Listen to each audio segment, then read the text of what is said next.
Fala aí, pessoal, pastor Darley Frois. Olha, eu não sou uma pessoa polêmica e nem pretendo ser,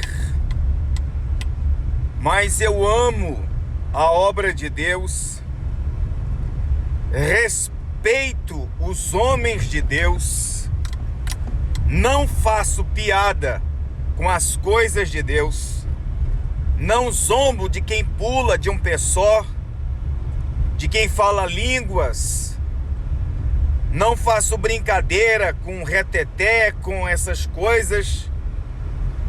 Eu sempre considerei a obra de Deus como algo muito sério e que exige grande responsabilidade e comprometimento daqueles que estão fazendo. Agora eu só não posso ficar calado quando eu vejo algumas pessoas interpretando errado as Escrituras. Há 2 décadas que eu estou dizendo: aquele a quem muito é dado, muito será requerido.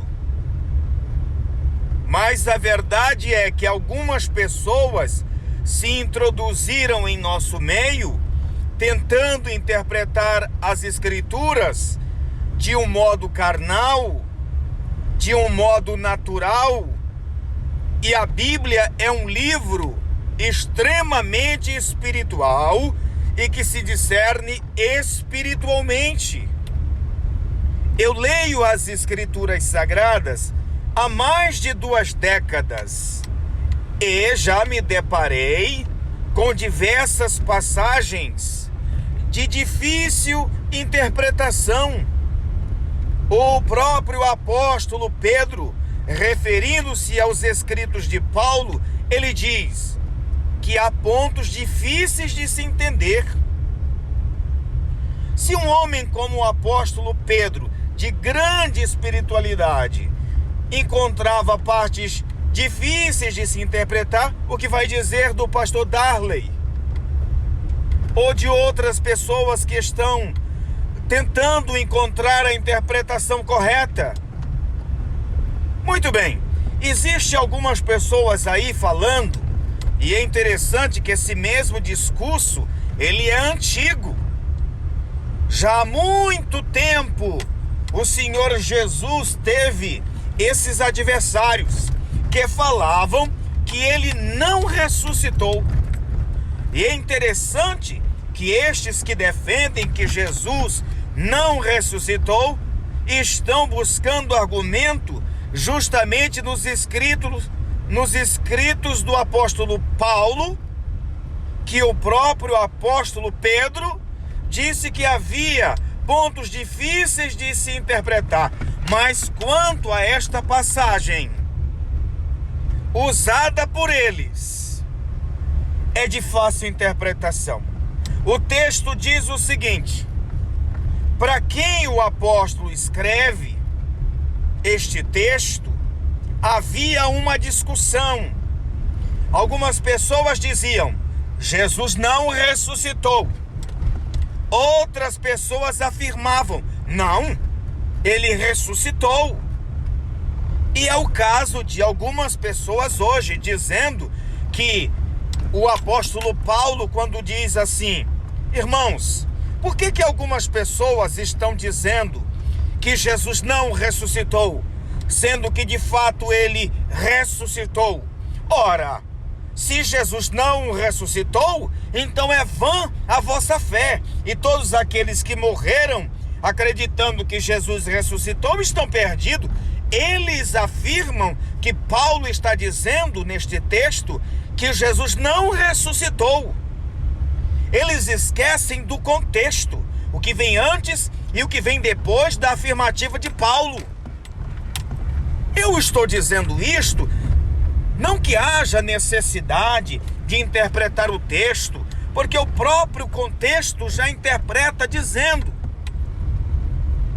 Quando o apóstolo Paulo finaliza, ele diz: de fato, Jesus Cristo ressuscitou, apareceu a Pedro, apareceu a mais de 500 irmãos e diz: a maior parte deles ainda estão vivos na época, ele disse. Então, quando Paulo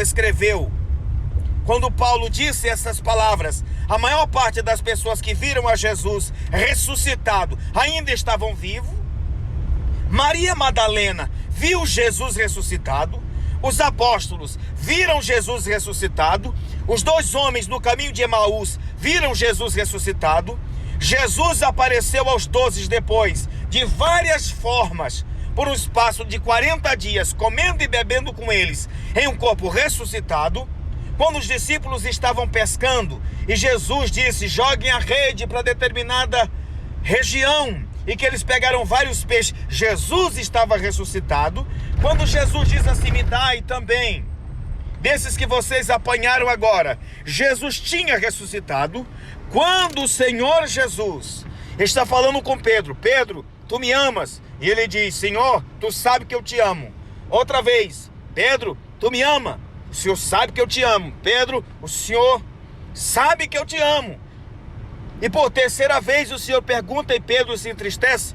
Esse diálogo é de Jesus ressuscitado com o apóstolo Pedro, dando a chance de se consertar com ele, porque havia negado ao Senhor Jesus por 3 vezes. E por 3 vezes o Senhor dá a oportunidade dele dizer: Senhor, tu sabe que eu te amo, tu sabe que eu te amo. E por último: Senhor, tu sabe tudo, tu sabes que eu te amo. E o Senhor Jesus diz: quando você era novo, você ia para onde queria, mas quando você ficar velho, vão te levar para um lugar que você não vai querer ir, significando a morte que ele havia de morrer, que segundo os historiadores, morreu crucificado de cabeça para baixo, porque não se julgou digno de morrer como seu Senhor. E aqui cabe uma poderosa explicação. Como estes homens que morreram de formas terríveis poderiam morrer por uma mensagem que era uma pura fraude? Porque se Jesus não ressuscitou, a pregação deles era uma mentira. Ninguém morre por uma mentira, mas uma pessoa é capaz de morrer por uma verdade.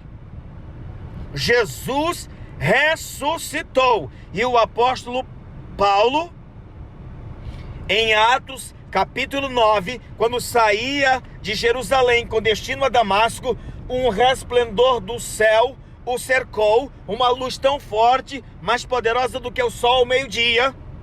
A escritura diz que quando o apóstolo Paulo ainda era chamado de Saulo, um perseguidor da igreja, essa luz o cercou, ele caiu no chão, ficando cego, e ele ouviu uma voz que dizia: Saulo, Saulo, por que me persegue? E ele perguntou: quem és? E o Senhor disse: eu sou Jesus a quem tu persegues. Duro é para ti recalcitar contra os aguilhões. Lá dentro de Damasco, quando o apóstolo Paulo estava cego, estava ali, o Senhor apareceu a Ananias e disse: Ananias, vai à rua chamada à direita, lá tem um homem chamado Saulo, ele está orando e viu numa visão que você entrava ali, punha a mão e ele voltava a ver.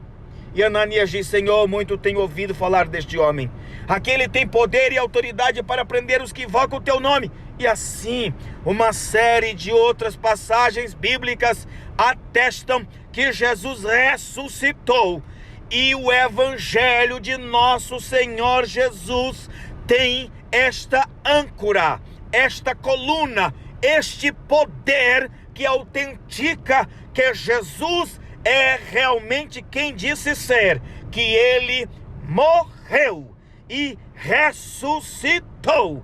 Os anjos disseram: ele não está aqui, porque ele já ressuscitou. Não se deixe enganar, Jesus está vivo e foi visto por João, vestido de uma veste comprida, um cinto de ouro no seu peito, seus olhos como chamas de fogo. E ele mesmo diz: estive morto, mas eis aqui, estou vivo para todo o sempre.